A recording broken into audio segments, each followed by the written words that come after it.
Hello friends, welcome to Spicy Jar Pickles. Work from home survey రాష్ట్ర వ్యాప్తంగా జరుగుతుంది. ఇంటి వద్దనే ఉండి నెల జీతం పొందాలి, అలాగే కుటుంబానికి ఆర్థికంగా బలోపేతం కావాలి అని ఉద్యోగం చేయాలని చాలామంది ఎదురు చూస్తున్నారు. సో చాలామంది డౌట్స్ ఏంటంటే, మాకు ఎడ్యుకేషన్ క్వాలిఫికేషన్ లేదు. సో సర్వేకి మేము అనర్హులమా అర్హులమా అని అడుగుతున్నారు. సో దీన్ని మేము ఎక్కడ అప్లై చేయాలి, ఎలా మేము ఓన్గా చేసుకోవాలా, ఇస్తే ఎలాంటి ఉద్యోగం ఇస్తారు, ఇస్తే జీతం ఎంత ఇస్తారు, ఇలా రకరకాల డౌట్స్ అనేవి ఉన్నాయి. సో ఇది ఎలా అప్లై చేస్తే ఉద్యోగం ఎలా వస్తుంది అని చాలా డౌట్స్ ఉన్నాయి. సో మీకు ఇప్పుడు ఎలా అప్లై చేయాలో చెప్తాను. అయితే ఈ అప్లై చేసేది ఏంటంటే, మన యొక్క సచివాలయ సిబ్బంది మాత్రమే తన యాప్లో ఓపెన్ చేసి అప్లై చేస్తారనమాట. ఇది మన ఫోన్లో మనం చేసుకోవడానికి లేదు. ఇది స సచివాలయ సిబ్బంది మాత్రమే అప్లై చేస్తారండి, గుర్తుపెట్టుకోండి. మీకు కావాలంటే వాళ్ళ దగ్గరికి వెళ్ళి అప్లై చేసుకోవచ్చు. వాళ్ళ యొక్క ఫోన్లో మాత్రమే వాళ్ళ సర్వర్లో ఓపెన్ చేసి వాళ్ళు అప్లికేషన్ అనేది వాళ్ళు ఫిలప్ చేస్తారు. ఇప్పుడు మనం చేసే యాప్లో P4 survey, work from home survey ఇలా చాలా ఉన్నాయండి. మనకు కావాల్సింది ఏంటంటే వర్క్ ఫ్రమ్ హోమ్ సర్వే అనమాట. సో మనం work from home survey open చేద్దాం. దాంట్లో మీకు సెలెక్ట్ అయింది కదండి, పైన మీకు క్లస్టర్ వైజ్‌గా చూసుకోవచ్చు, లేదా ఆధార్ మీద చేసుకోవచ్చు అనమాట. మీరు క్లస్టర్ కాకుండా ఆధార్ మీద సెలెక్ట్ చేసుకోమనండి. తర్వాత ఆధార్ యొక్క నంబర్ ఇచ్చి సెర్చ్ చేయండి. అక్కడ మీ పేరు, అడ్రస్ అదంతా కూడా వస్తుంది. సో మీకు అక్కడ అడ్రస్ అంతా కరెక్టా కాదా అని చూసుకోండి. ఇప్పుడు మీకు జాబ్ ఎలా వస్తుంది అని నేను అప్లై చేసి చూపిస్తున్నాను. మీరు కూడా అప్లై చేయించుకోండి, చూడండి. మీ యొక్క క్వాలిఫికేషన్ అడుగుతుందండి. క్వాలిఫికేషన్ మీది ఏంటో అక్కడ ఎంటర్ చేయాలి. మీరు చదువుకున్నా, లేదా అసలు నేను చదువుకోలేదు అనుకున్నా కూడా మీకు 18 సంవత్సరాల నుంచి 50 సంవత్సరాల వరకు వయసున్న ప్రతి ఒక్కరు కూడా అప్లై చేసుకోవచ్చండి. దీంతో జెండర్‌తో సంబంధం లేదు, వయసుతో కూడా సంబంధం లేదు. సో మినిమమ్ 18 ఉండాలి. మాక్సిమం 50 సంవత్సరాలు ఉన్న ప్రతి ఒక్కళ్ళు మేల్, ఫీమేల్ ఎవరైనా అప్లై చేసుకోవచ్చు. ఎందుకంటే క్వాలిఫికేషన్స్ ఇచ్చారు చూడండి. పీహెచ్‌డీ నుంచి PG, law, MBBS, degree in other subjects, degree in arts, degree in some commerce, engineering, diploma and others, intermediate, 10th class, 9th class కింద కూడా ఒక ఆప్షన్ ఉందండి. అది మనకి కనిపించట్లేదు. అదేంటంటే నాట్ ఎడ్యుకేటెడ్, ఎటువంటి చదువు లేకపోయినా కూడా ఇది అప్లై చేసుకోవచ్చు అనమాట. మనకి చంద్రబాబు నాయుడు గారు చెప్పారండి, మంచి ఫెసిలిటీస్ అనేవి మేము మీకు ప్రొవైడ్ చేస్తాము.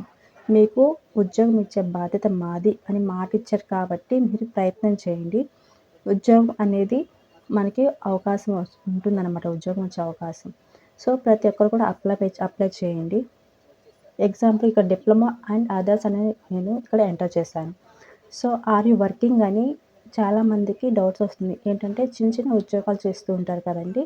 సో అంటే అవి మనకి సెక్యూరిటీ లేని ఉద్యోగాలు, అంటే గవర్నమెంట్ ఉద్యోగాలు కాని వాళ్ళు ప్రతి ఒక్కరు కూడా నో అనే పెట్టుకోండి. ఎందుకంటే అవి మనకి సెక్యూరిటీ లేని జాబ్స్ కాబట్టి.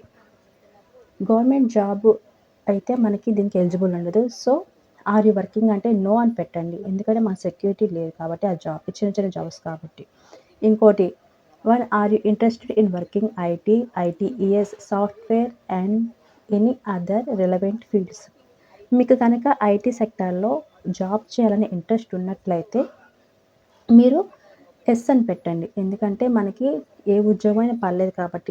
మళ్ళీ ట్రైనింగ్ కూడా మన గవర్నమెంట్ వాళ్ళే ఇస్తారు కాబట్టి మీరు అదే పెట్టండి. ఎస్ అనే పెట్టండి. నో అని పెట్టొద్దు. తర్వాత are you interested in training program. మనకి ఉద్యోగం చేయాలంటే ట్రైనింగ్ కావాలి కదండీ. సో మీరు కంపల్సరీ ఎస్సే పెట్టుకోండి. ఎందుకంటే మనకు ట్రైనింగ్ ఇస్తే మనం జాబ్ అనేది పర్ఫెక్ట్‌గా చేయగలం.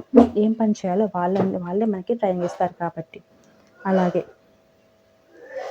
ఇక్కడ వరకే మనకి ప్రాసెస్ అనేది జరుగుతుందనమాట. తర్వాత ఫ్యామిలీ అప్లికేషన్ తీసుకొని వెళ్ళిపోతామనమాట. సో ఇంతవరకు అయిపోతుంది. రెండిటికి ఎస్ అనే పెట్టండి. నో అని పెట్టొద్దు. అప్లికేషన్ వెనక్కి వెళ్ళిపోతుందనమాట. సో ఇప్పుడు మనకి ఈ జాబ్ అనే దానికి ప్రతి ఒక్కరు కూడా అప్లై చేసుకోండి. ఎందుకంటే మనకి మాట ఇచ్చారు కాబట్టి మనకి ఉద్యోగం అనేది కంపల్సరీ వస్తుంది. మనకి ట్రైనింగ్ అనేది ఇస్తారనమాట.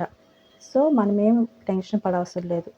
తర్వాత, do you have infrastructure at home to facilitate WFH. దీనికి కూడా మీరు ఎస్ అని పెట్టండి. తర్వాత మీకు కనుక వర్క్ ఫ్రమ్ హోమ్ అంటే ఈ WFH అంటే వర్క్ ఫ్రమ్ హోమ్ అనమాట. మీకు వర్క్ ఫ్రమ్ హోమ్ చేసుకోవడానికి మీ ఇంట్లో ఫెసిలిటీ ఉందా అని ఎస్ అనే పెట్టండి. Next do you have broadband connectivity, మీకు నెట్ అనేది కనెక్షన్ ఉందా ఇంటికి అని. సో మీరు ఎస్ అని పెట్టండి, లేకపోతే నో అని పెట్టండి పర్లేదు, లేకపోతే లేదు. బ్రాడ్బ్యాండ్ స్పీడ్ ఇన్ ఎంబీపీఎస్ అంటే ఒకవేళ మీకు బ్రాడ్బ్యాండ్ కనెక్టివ్ ఉన్నట్లయితే అది యొక్క స్పీడ్ ఎంత అని వాళ్ళు అడుగుతారు. ఇక్కడ నేను 10 అని ఎంటర్ చేస్తున్నాను అనమాట. Do you have a spare room which you can use provide WFH facility to your friends or colleagues. మీరు ఇంట్లో కనుక ఏదైనా ఒక రూమ్ ఖాళీగా ఉంది, నేనే కాకుండా నా ఫ్రెండ్స్ లేదా కొలీగ్స్ కూడా కలిసి పనిచేయడానికి అవకాశం ఉంటుందా అని అడుగుతారనమాట. మీరు ఎస్ అని పెట్టుకోండి. ఎందుకంటే చంద్రబాబు నాయుడు గారు ఏం చెప్పారంటే, ఒకవేళ మీకు ఫెసిలిటీ లేదనిపిస్తే మీకే ఒక రూము రెంట్‌కి తీసుకొని ఆ రెంట్ యొక్క ఫెసిలిటీకి మేము మనీ ఇస్తాము అని మాట ఇచ్చారు. సో మీరు ఎస్ అనే పెట్టండి, మనకి ప్రాబ్లమ్ ఉండదు. Number of people it can accommodate అంటే ఆ రూమ్‌లో ఎంతమంది పడతారు, ఎంతమంది కలిసి మీరు పని చేయొచ్చు అడుగుతారు. 2 అని 2 అని నేను ఇక్కడ ఎంటర్ చేశాను. సో మీరు ఈ విధంగా ఎంటర్ చేయండి, మీకు ఖచ్చితంగా జాబ్ వస్తుందనమాట. తర్వాత ఓటీపీ అండి. ఓటీపీ వస్తుంది మనకి అప్లై చేసిన తర్వాత. ఇక్కడ మనకి బయోమెట్రిక్, ఐరిస్, ఫేషియల్ ఓటీపీ అని వస్తుంది. మీరు కనుక డైరెక్ట్‌గా సచివాలయానికి వెళ్ళినట్టయితే బయోమెట్రిక్ కానీ, ఫేస్ కానీ, ఐరిస్ కానీ ఇవ్వచ్చు. లేకపోతే మీరు కనుక మీ ఫ్యామిలీ మెంబర్స్ చేత అది అప్లై చేపిస్తున్నట్లయితే మీరు బయట ఉంటారు కాబట్టి ఓటీపీ ద్వారా మీరు దీన్ని అప్లికేషన్‌ని ఫిలప్ చేయొచ్చనమాట. అంటే మీ మీ యొక్క ఫ్యామిలీ మెంబర్‌ని పంపిస్తారు కదండీ! సో వాళ్ళు వెళ్ళిన తర్వాత ఓటీపీ వస్తే మీరు ఆ ఓటీపీని వీళ్ళకి చెప్పి సబ్మిట్ చేసుకోవచ్చనమాట అప్లికేషన్‌ని. మీరు బయట ఉన్నా కూడా అంటే పని మీద బయటకి వెళ్తారు కదండీ! సో మీ యొక్క ఫ్రెండ్స్‌తో కానీ, మీ ఫ్యామిలీ మెంబర్స్‌తో కానీ మీ అప్లికేషన్ ఫిలప్ చేపించుకోండి సచివాలయంకెళ్ళి. సో వాళ్ళు మీకు కాల్ చేస్తారు. ఇలా అప్లికేషన్ ఫిలప్ చేస్తున్నాము, మీరు ఓటీపీ చెప్పండంటే మీరు ఓటీపీ చెప్పొచ్చు వాళ్ళకి. అప్పుడు అప్లికేషన్ అనేది మీకు సబ్మిట్ అవుతుంది.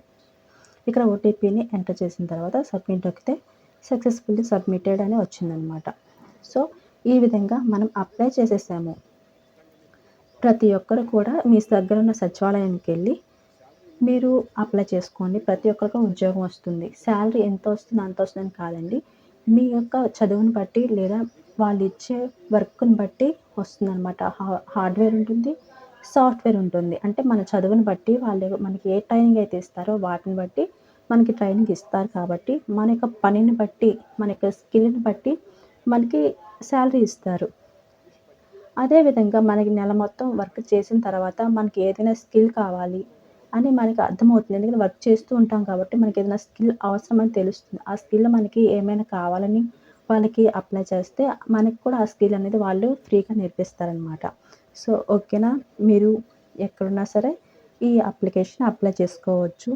శాలరీ కూడా ఎవరైనా శాలరీ కూడా మీకు మీ చదువుని బట్టి, మీ వర్క్‌ని బట్టి ఇస్తారు. అలాగే ఎవరు అప్లై చేసుకోవచ్చంటే 18 సంవత్సరాల నుంచి 50 సంవత్సరాల వరకున్న ఫీమేల్ ఆర్ మేల్ వాళ్ళు అప్లై చేసుకోవచ్చు. మీకు చదువు ఉన్నా అప్లై చేసుకోవచ్చు, చదువు లేకపోయినా అప్లై చేసుకోవచ్చు. ఇది మంచి అవకాశం అండి. ఈ వీడియో కనుక మీకు నచ్చినట్లయితే లైక్ చేసి సబ్స్క్రైబ్ చేయండి. Thank you.